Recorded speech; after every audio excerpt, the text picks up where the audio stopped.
สวัสดีทุกคนยินดีต้อนรับกับสู่ช่องสุขใหม่ XPS Channel วันนี้มาอยู่ในรายการจำเป็นนิดๆ รายการแบบบ่มีการวางแผน คือรายการปีงนก ว้าว บอกว่าพาทุกคนไป บ่ ตรงหน้าได้มื้อนี้ คือรายการปีงนกปีงหนูวิถีชีวิต แบบชาวบอกชาวบ้าน กับบัวทอง XPS โอ้ขี้ง่ายขี้ง่าย ก็จะได้ไว้อธิบายความรู้สึกหน่อยสิ กาบเป็ดอาบน้ำในคลองตากเอาโมเมนต์บอกใช่ตอนนี้มันเห็นยังนะ ตอนนี้กำลังเผาหนูกินทุกคนเดี๋ยวจะปิ้งให้ทุกคนกินบอกทุกคนคือสิบ่ได้กินหรอกเดี๋ยวจะปิ้งแล้วก็กินให้ทุกคนเบิ่ง ปิ้งให้เบิ้งกันแล้ว เอามาอีกนะยุ่ง ตัวได้โอ้นี่บ่มานกหนูบูปิ่งเอ้ยทุกคนไปตะกินดอก บ่ได้เป็นละได้ทุกคนเด้อย่างมาทำทางสิซื้อเป็นพอเลย บอกไว้ก่อนซีเรียสได้ล่ะ โอ้มีตัวผีเว้ยนกอีเอี้ยงค่ะทุกคน เบิ้งหลังจากเขาย่างแล้วเขาเช็ดช่างต่อนี่ เผาแล้วเขาเลยจะไปสำแหละแล้วคนมาปิ้ง ปิ้ง ปิ้งแล้วก็เอาทิม ลงมาคือว่าแสบแห้ง เบิ้งเป็นตะกินอยู่บ่นี่ โอ้เป็นบุโรพวนหัวมันออกดี พอแล้วทุกคนเดี๋ยวเราไปถาเบิ้งขั้นตอนต่อไปเลยตอนที่เขาปิ้งสุกแล้วแล้วก็มานั่งกิน ทุกคนไป let's go นี่ดิทางนี้เขาจะนั่งกันนี่ฮะปนปลาซิวบ่โอ้ยอันนี้บ่เขินปลาซิวฮะสมาโตหน่อยแท้สิกินจะได้นี่ เป็นบ่เห็ดลาบนี่ฮะบอกท่านผู้ชมหน่อยติล่ะ เด้อพี่น้องกินปลาซิวอยู่นาคือเก่า อันนั้นบัวไล่ว้าวตายแล้วอันนี้อีชักไอ้คันตัวนี้อีหยังนี่ อันนี้ปิ่งปลาช่อน โอ้ยปีกปลาช่อน ปลาคออเมซอน นี่น่าซุปนะ อันนาคอนดาตัวนี้อีชักน้ำแจ่ว คนละอันนี้น้ำเจียวแต่ว่าบ่ทันได้ปรุง บ่ทันได้กินบ่ทันได้ปรุง การให้บ่ฟ้าว เอา ได้ดอกนัดผู้ รอทุกคนใจรออดใจรอถาเด้อ รอทานนี่ เอานี่ผู้เจ้ากำลังเห็นหยังนี่ฮะบอกดูเห็นหยังนี่ ตอนนี้กำลังคั่วนกอยู่ บ้า คั่วอยู่น้ำโคก ใช่อธิบายเรื่องการคั่วนกดูมันเป็นจะได้คั่วนกเลย คั่วนกนี่เขาก็จะแล่ทองมันก่อนเนาะทุกคนเนาะเขาจะเอาผ่ามาแล่ทองมัน แล้วก็ขี่มันออกนี่ขี่มันหลายคนอาจจะถิ่มเนาะขี่นกแต่ว่าเขาจะเอาไปต้มแบบต้มเปี๊ยะต้ม อุ้ยว่าเป็นตาบุอยากกินแท้เด้ทุกคน น้ำคักๆป้าโตอู้หู มันบ่เป็นตากินนะแบบนี้เว้ย ขี่อุ่นๆเนาะทุกคนเนาะนี่เอาพางแล้วเดี๋ยวเอาหนีบจะมีหีบแล้วเขาไปปิ้งกันเลยแล้วก็จะเอามาลาบกินไปทุกคน ลาบกินบ่บ่กินนะเว้ยมันมีขี้ มีขี่ได้ ฝากถึงทุกคนเด้อท่านผู้ชม เพื่อนทุกคนบ่ต้องไปเฮ็ดตามมันบ่เป็นตากินดอก บ้าบ่พาสิกินขี้นกขี้หนูพวกนี้แปลกคน ไปทุกคนไปเบิ่งใหม่ดีกว่า let's go จุกกรูนะตามใหม่ถ้าไม่ได้คลิปกันนะแอคชั่นมาทุกคนมาต่อกับที่อยู่เที่ยงนาหน่อยเฮาคือเก่า จะกินป้า ยังหน่อย จอกแรก ยังค่อยล้างไว้อยู่ คือหัก ค่อยเห็นรังใหม่กัน เดี๋ยวขอชิมก่อน มาซีป้ากันทุกคนเห็ดตุ้งพงเป็นเดี๋ยวบุรอ อ่า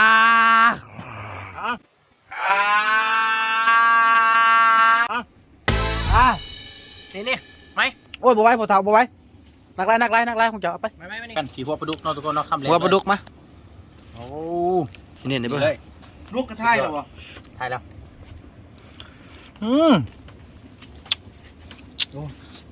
นี่มันเจียวฮะ แซ่บบ่ใช่บ่ เบื่อได้กูอะไรมันจะไปแสบอะไร เชียนลังเนาะเอาที่ไอ้คันจ้ะคำหนึง เอาเป็น จักแนวใดไอ้คันบ่อยากกินน้ำเฮาเว้ย นี่ ให้กูชิมดิบัดหนึงบิให้กูได้เฮ้ย นี่ ตัวนั้นมันจักโหดไปบ่จักไอ้คัน ยันก็แบนซอง บ่โหดมาทุกคนมาจำเจียวกันบัดหนึง กวาดไปซิวพี่น้องกวาดไปซิวนี่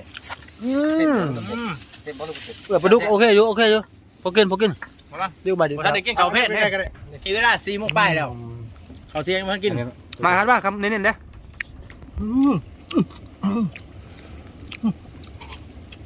อีช่างจะกินน่ะนะปลาซิวบ่ล่ะ เป็นกระเดา ต้นเป็นเลยป่ะฮะอุ้ย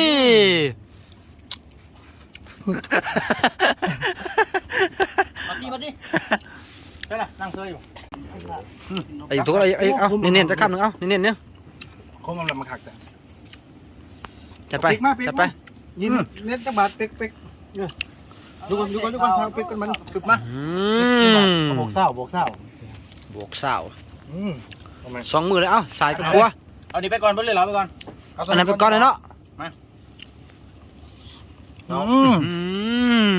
อีกบวกหนึง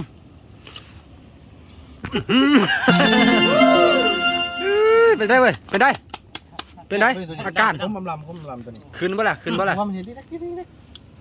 มึนไปสมองมึนไปจักหน่อยไปดูบ่มาดูกันนะแซ่บๆมันกันอยู่ในเที่ยงหน้าเด้ออย่าอยู่หน้าคือเก่าสไตล์บาโบไล ก็อยู่นั่นตัว มาแล้วครับกะปิปลาดุกทุกคนรสชาติก็ธรรมดาบ้านๆพื้นๆปิ่งสำหรับปลาคอแบบสไตล์ของชาวไร่ชาวนาแหละหน้ามันลำบาก นี่นะขออีกร้อยข้อ มาเด้อพอดีมาสดไปซิ่วเห็นต้องเล็กก็โอเคอยู่ งานตัดไม่ซัก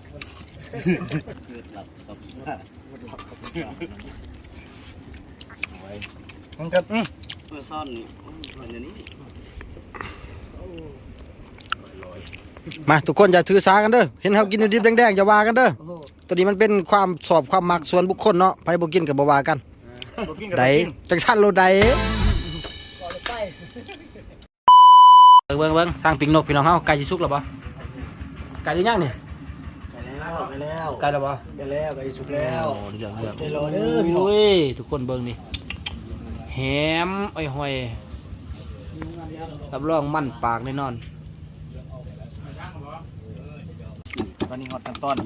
มาทุกคนมาผักลาบหลังจากนกครับปิ้งสุกเรียบร้อยแล้วตอนนี้ไอ้ขั้นค่ำของเราผักลาบให้ทุกคนได้เบิ่งนี่ สีมือยังคือเก่าอยู่สีมือยังหนุกเนาะ เนี่ยนี่บ่เคยผักลาบมาบ่อยคัน ยังบ่ทันเมียนอันนี้เขาทุบลาบ อันนี้ทุบลาบกันเป็นผักลาบอันนี้ทุบลาบอยู่แม่นบ่การผักลาบมันต้องมีสกิลอีหยังบ่ไอ้คันมีเทคนิคบ่จังซั่นเลยบ่นั่นมันวิชามวยจีนแหละบ่เป็นผักลาบแล้วไอ้คันซอยทีขนาดเว้ย ซอยทีได้ แม่นบ่ปกติบ่จังซี่คู่มือบ่เนี่ยเฮ้ยตัวจริงเขาจะบ่ทีปานนี้บ่จัก หัวนี่กันยิงแอว ซอยทีขนาดเว้ยสั่นแหละนั่นนี่เมียหักเมียลงครับบ่ต้องลงแน่นอนกูไม่ทิมใส่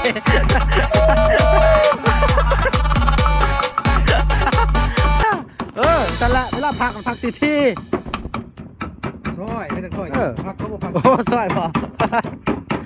แค่นั้นไม่พอ ชี้ตะว่าจังได้เว้ยแล้วป่ะแล้วนาทีป้ายมาเนี่ยไว้เติบเห็นยังชดประความบ่เนี่ยเดี๋ยวนกไม่ใช่เหรอจังหน่อยเด้อทุกคนเด้อจังหน่อยสิก้อยให้ทุกคนได้เบิ่งนี่ตอนนี้ให้เวลาซอยประความกันบัดนึง มาซอยพร้อม หลังจากที่เฮาเกี่ยมนกหนูบัวแปลงฟักหญ้าหึมซับเสร็จหอยแล้วมาถึงขั้นตอนการก้อยบัดนี้โดยเซฟบัวทองไสยสารบ่แม่น XPS เด้ XPS คือเฮาเองมาจัดโซ่สกิลได้บัดนึงหันแหละจังหันแหละซิมเป็นจังได๋หวานหรือสม ปานนั้นเนาะ โกรธเกิน ไผสิก้อยหั่นน่ะไอ้คันคือบ่ก้อยล่ะ ส้มได้นี่มันนะ นี่บ่ก้อยฮะมันเป็นตะกินอยู่บ่ทุกคนเฮ้ยเนี่ยนี่ไผบ่กินอย่าว่ากันเด้อ จังเลยนี่ขี้เคียงบ่นี่ บ่อันนั้นดิยัง ตบมือพี่แล้วบ่นี่บ่ก้อยหั่นโอ้ยตายแล้ว ใส่ย่อยใส่บ่นี่เทบ่นี่ อุตส่าห์ตั้งจะเฮ็ดเบิดมือนี่บ่ตั้งแต่ต้นจนจบหาได้ซำนี้นี่บ่ แม่น เบิดกันเบิดแล้วมาซิมไหม ชิมให้กูได้บัดนึงเต็มปากเต็มคำ ยังก่อเกิน อีหยัง พอกวิวบ้องมาเดินกันนะ จะเอื่นช่างดอกกูลืมเลย มันโซฟา โซฟาเขาหอมเกินเขาหอมเอาคำหนึ่งเนียนๆกูได้ โอ้มีลูกโดดนะพ่อ ไม่ลูกโดดกัดโดนสู้เนี่ยกัดโดนคำหนึ่งนะมาครับนะเอาดิคำหนึ่งพริกบ้ากันเลยจิ๊บเลย มับเข้าให้ที่บ้านนึง จวดเห็นเราตับเห็นเราตับเห็นเขาตับที่หมูถก ชิมละ ว่าคือบ่ถอกกู โบแซ่บ ไว้ น้ำสะอาด เอา น้ำใสจริงๆเห็นเลย มันจะเข้ากับคอนเทนต์ รสชาติมันเอาไว้เพชรทุกคน โอ้ เพชรเราก็มีกระดูกก็เรากรุบกรับกระดูกนกนะเอาไว้ ลองข้อด้วยน้ำสะอาดล้างข้าว เอ้าจะได้ เราด้วยมีดโกน บาไปละข้อบาไปละ เอากินแบบนี้ บ่าวทุกคนข้าอย่างปีก่อน มาทุกคนมาเอามากินมาพร้อมกันเด้อมาเด้อเร็ว 1, 2,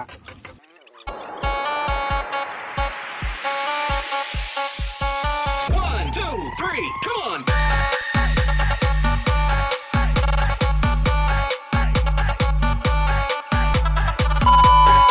มาทุกคนมาถึงเวลานี้เนาะเวลาขยับจอมอเข้ามาคอยคำลงแรงแล้ว เอาและทีมงานสุกไม XPS Channel จะต้องขอตัวไปอยู่ไปนอนก่อนพักผ่อน โอเค ผู้ต้องขอฝากกันนิดนึง ฝากทุกคนอย่าลืมกดไลค์และกด Subscribe ทำมาคลิปนี้โอเคเดี๋ยวคลิปหน้าเขามาเห็นให้เบิ่งอีกไลค์กูนี้แล้วก็แบบเซอร์ไพรส์กูนี้มาทุกคนบ๊ายบายแล้วพบกันใหม่คลิปหน้าสำหรับแฟนของสุกไม XPS โย่